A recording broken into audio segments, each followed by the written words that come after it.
Bonjour à toutes et à tous, ravi de vous retrouver sur le plateau de Smart Food, votre rendez-vous quotidien sur Bismart qui s'intéresse à l'alimentation sous toutes ses formes. Stock en berne, envolée des prix, rationnement, c'est une denrée qui prend de plein fouet les conséquences de la guerre en Ukraine et les sanctions contre la Russie. Il s'agit de l'huile de tournesol.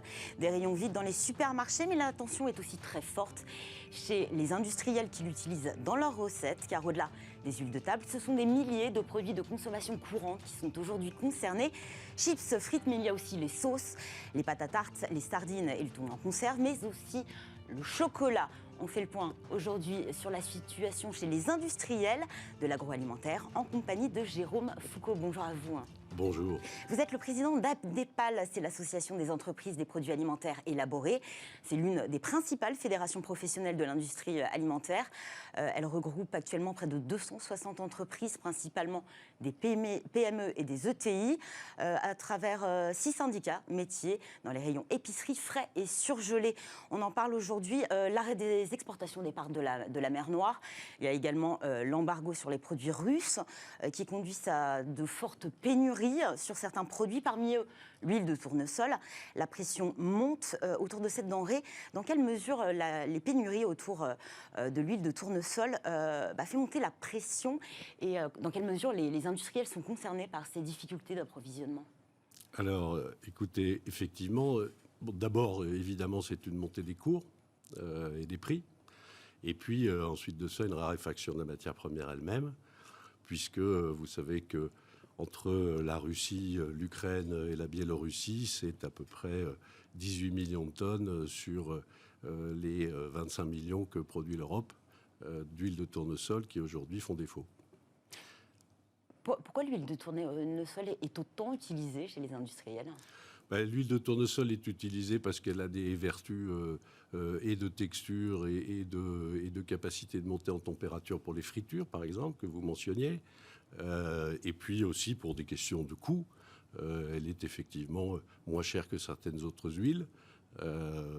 Voilà l'essentiel. Et puis la disponibilité, bien sûr, de cette huile de tournesol qui, jusqu'à maintenant, ne faisait pas défaut. Face à la pénurie, quels sont les changements opérés par les industriels actuellement, justement, pour pallier ces tensions? On pense aux substitutions, au mélange peut-être aussi. Alors effectivement, substitution par le colza, naturellement, en France, puisque nous fabriquons du colza et que nous avons des ressources en colza, et que le colza a des vertus dans les salades qui sont à peu près similaires à celles du tournesol. Et puis pour les fritures, des mélanges avec d'autres types d'huiles que peuvent être l'huile de palme, l'huile de copra ou encore l'huile de soja. Avant de rentrer en détail sur ces changements de recettes, est-ce qu'il y a des industriels qui ont fait le choix de stopper peut-être la production de plats ou de certains produits qui sont particulièrement gourmands en huile de tournesol? Alors écoutez, pas encore, puisque comme je vous le disais, on a encore des disponibilités sur d'autres matières premières végétales, d'autres matières grasses végétales. En revanche, il est clair que dans le temps, si cette situation perdure, et surtout en fonction des récoltes qu'il y aura cette année, il y aura probablement des choix à faire par certains industriels. Peut-être de limiter leur offre plutôt que d'arrêter purement et simplement, mais en tout cas, ces questions se posent. Vous parliez de l'huile de colza. Est-ce que l'huile de tournesol est facilement substituable ? Dès lors qu'on va trouver une autre huile, est-ce qu'elle va avoir la même propriété, les mêmes propriétés, le même goût ? Alors, bien évidemment, tout dépend des produits.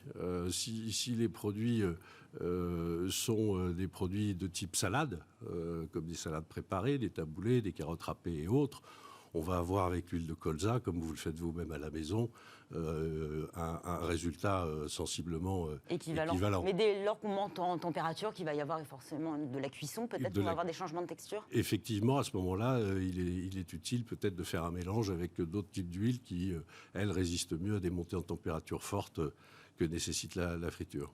Dès lors qu'on parle de changement de recette, est-ce que tous les changements peuvent être opérés rapidement?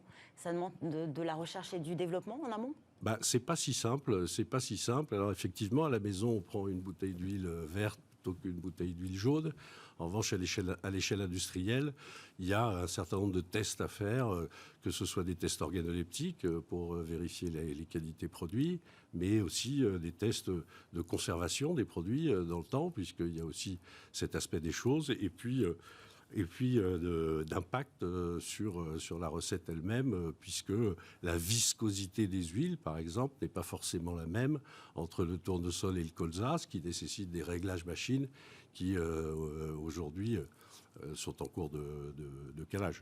Les industriels de l'agroalimentaire ont réclamé pendant plusieurs semaines de pouvoir mélanger l'huile de tournesol ou de la remplacer par d'autres huiles sans être contraints de changer l'étiquetage, voire l'emballage pour continuer de fournir les commerces, la restauration par exemple. Doléance entendue par le ministère de l'économie qui a donné son feu vert justement pour un remplacement de l'huile de tournesol dans des milieux de produits alimentaires sans changer les emballages. Et cela pendant 6 mois. C'est une bonne nouvelle, un soulagement pour vous ?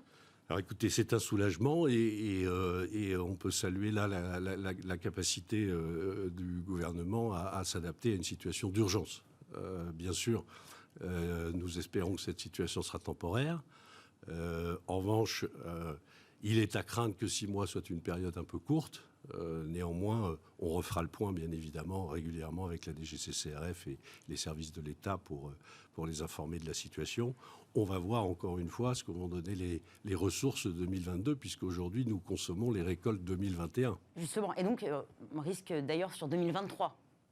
Effectivement, vous avez par ailleurs. Bon, on s'interroge quand même tous. Pourquoi avoir demandé d'être exempté de changer les emballages et l'étiquetage ? Alors, le sujet c'est pas une demande d'exemption que nous avons faite, c'est une demande d'adaptation à une situation d'urgence avec, vous l'avez mentionné, non pas des pénuries, mais ici et là, des fortes tensions sur l'approvisionnement. Donc, nous avons trouvé une solution et nous avons proposé une solution qui vise à... excusez-moi, je cherche mes mots, qui vise d'abord à pendant 2 mois... Réagir en tout cas, voilà, à réagir pendant 2 mois, et puis ensuite 6 mois, parce que nous avons aujourd'hui des délais d'approvisionnement en étiquette, par exemple, qui sont extrêmement longs, 5 à 6 mois. On aurait pu penser peut-être la possibilité de pouvoir apposer un sticker peut-être derrière, qui d'ailleurs remplace une étiquette déjà existante. Pourquoi ça poserait problème actuellement ? La solution du sticker a été retenue dans le cadre de produits qui risqueraient d'avoir des impacts sur la santé, allergènes par exemple, ou dans le cadre de produits qui font une promesse sur le packaging, 100% bio, sans huile de palme, etc. Donc là, effectivement, il faut une information sur le packaging lui-même. En revanche, resticker la totalité des produits que nous fabriquons aujourd'hui, c'est à la fois très difficile, ça a un coût important, et puis surtout, ça crée des tensions sur des stocks et sur des approvisionnements qui sont déjà aujourd'hui sur des palettes et prêts à être livrés à la distribution. Donc vous imaginez que reprendre des palettes, les défilmer, remettre des stickers sur chaque boîte, tout ça va créer des problèmes d'approvisionnement qui vont être gigantesques. Je précise par ailleurs que Bercy a reconnu que modifier un emballage, qui est un secteur d'ailleurs là aussi sous grande tension, prenait du temps. Actuellement, entre 3 et 6 mois, c'est considérable. D'ailleurs, 6 mois, c'est vraiment le délai qu'on vous a donné d'ailleurs. Oui. Alors, à ça s'ajoute une crise, une tension sur les papiers, sur tous les produits à base de papier, et les étiquettes n'échappent pas à cette règle. Donc effectivement, il y a 6 mois aujourd'hui de délai pour refaire faire des emballages, refaire faire des étiquettes, et j'irai même plus loin sur un certain nombre d'emballages métalliques, par exemple, qui sont imprimés. Je pense à des sardines à l'huile. Vous imaginez que refaire faire des emballages imprimés mentionnant le changement d'une huile, etc., c'est un coût faramineux. En revanche, les industriels devront obtenir une dérogation pour modifier la composition de leurs produits. Toutes les modifications d'ailleurs qui seront autorisées seront référencées sur un site public dédié, accessible via le site de la DGCCRF. Quelles sont les conditions à réunir pour obtenir une dérogation ? Écoutez, on doit prouver qu'on a des difficultés à s'approvisionner ? On doit informer l'ensemble des DDPP sur les territoires des difficultés qu'on peut avoir sur des recettes, et essentiellement effectivement sur ces matières grasses végétales. Et puis ensuite de ça, l'information consommateur étant cruciale, il fallait centraliser cette information auprès des administrations. Justement, en parlant d'information consommateur, certaines associations de consommateurs dénoncent des mesures qui ne sont pas assez lisibles. Qu'est-ce que vous en pensez? Comment on peut assurer vraiment l'information du consommateur? Parce qu'effectivement, quand on va faire ses courses en magasin, peut-être qu'on ne pense pas, en rentrant chez nous, à aller regarder le site de la DGCCRF pour voir les modifications apportées sur une recette. Qu'est-ce qu'on peut faire? Alors, cette décision dérogatoire, et encore une fois temporaire, a été prise en concertation avec les associations de consommateurs. Certaines sont effectivement pas tout à fait satisfaites. Nous-mêmes, nous ne sommes pas tout à fait satisfaits aussi de ce délai de 2 mois qui est très court pour nous mettre en ordre de bataille, si je puis dire. On est face à une situation de crise, d'urgence. On a prouvé par le passé, à travers les crises sanitaires notamment, que nous étions capables d'assurer cette chaîne alimentaire de la manière la plus fluide possible. Et je suis sûr que nous trouverons dans les mois qui viennent aussi des accords pour poursuivre ou pas une adaptation à cette crise ukrainienne. Est-ce qu'il y a d'autres tensions à venir qui ont d'ores et déjà été identifiées? On a parlé un temps de la farine de blé. Écoutez, non. À l'heure actuelle, sur le blé, en tout cas pour ce qui concerne la France, il n'y a pas de sujet. En revanche, vous avez peut-être vu que l'Indonésie vient d'interdire les exportations d'huile de palme. L'huile de palme est l'huile la plus consommée au monde, notamment en Asie du Sud-Est. Et ça aussi, ça va avoir des impacts sur nos industriels qui, parfois, utilisent un peu d'huile de palme. On sait, chaque année, les industriels prennent part aux négociations commerciales, auprès d'ailleurs de la grande distribution et des producteurs agriculteurs. Quel regard vous portez sur les négociations qui se sont achevées début mars et d'ailleurs qui sont rouvertes dans le cadre de la guerre en Ukraine, des négociations qui se sont déroulées dans le cadre d'Egalim 2, qui ont intégré justement la sanctuarisation du coût de la production agricole. Est-ce que cette mesure doit être, selon vous, élargie aux coûts de production industrielle? Mais c'est une évidence, et c'est d'ailleurs un des points qu'Adepal revendique depuis maintenant de nombreux mois. Il est clair que la volatilité des matières premières, emballage aujourd'hui, obéit à des logiques mondiales face auxquelles nous ne sommes pas, a fortiori PME, ETI, partie prenante, et que nous avons besoin de nous prémunir de ces variations annuelles de la manière la plus forte possible pour que le juste prix du produit alimentaire soit connu.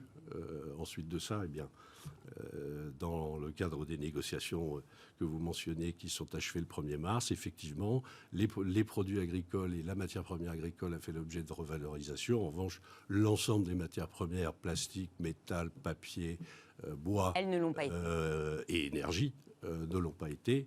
Et on revient aujourd'hui à une situation dans laquelle il est urgent que la grande distribution prenne en compte ce problème important.